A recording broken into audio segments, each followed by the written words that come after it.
that there existed bank accounts.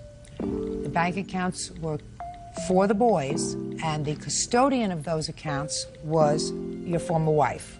That is true, Your Honor. And when the children, when you became their primary legal custodian, you wanted access to the account because you just wanted to move. I don't know what you wanted to do with the accounts.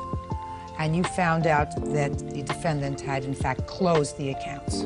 If I may, I am the full physical custodian of the two children. We have joint legal, so it's the other way around.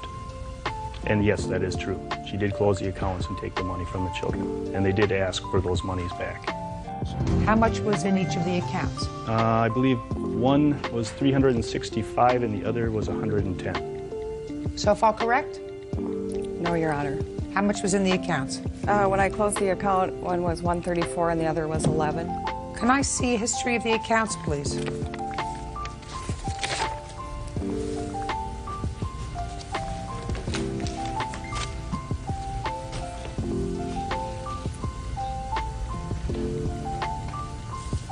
There wasn't a lot of money in these accounts, sir. The average balance for the last 12 months was $103.87. And that says for the last average balance the last 12 months.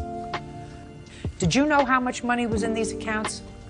I had a good idea. I did not get regular statements, no. Did you withdraw any other money out of these accounts for the children?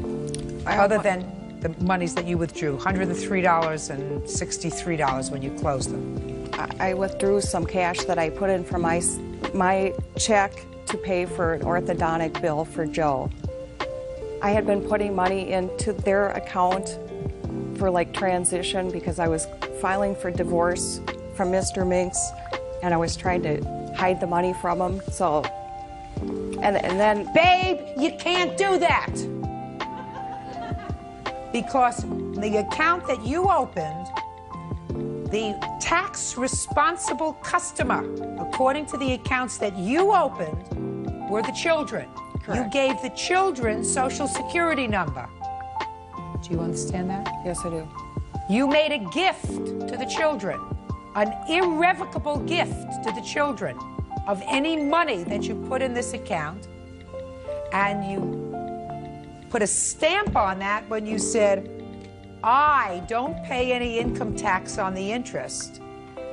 The children do, and here's the children's Social Security number, because they can accumulate so much interest without having to pay taxes on it. So you can't cut it both ways.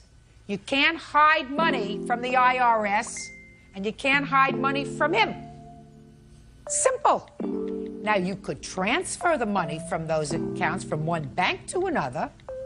You can take that money and you can buy a bond, as long as it's in the same amount. You can take that money and you can buy stocks, as long as you're acting reasonably, I assume. But you can't take that money and pay for your own expenses and hide money because you're going through a divorce. You can't do that. Simple. Judge Judy continues in a moment. So now I have to know how much money was in the accounts, and I have to see a statement of the account. How long were you planning this divorce? Since July. I want to see a statement of the account prior to that. I don't have one, Your Honor. There's an order of protection Mr. Minks put on me. I have no access to my records. Fine. Since I don't have that information, I'm going to direct that that information be faxed to Chambers from your bank within the next 24 hours. What was the date of your separation? November 18th, I believe it was. That was the date of your separation.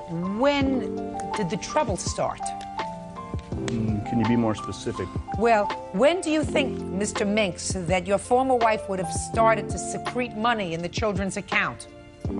I would have no way of anticipating. When did you get the first clue that she didn't like you? She gave, I believe she gave me some self-help divorce papers in November. In November? Yeah. That was your first clue she didn't like you? We have had ups and downs, but generally they smooth out over time, so I had anticipated. Well, if she gave you self-help papers in November, that doesn't mean she woke up one morning, Mr. Minks, and said, today I'm going to get the papers. That means maybe she was thinking about it in September or October or July. of 02. Do you understand? A reasonable person would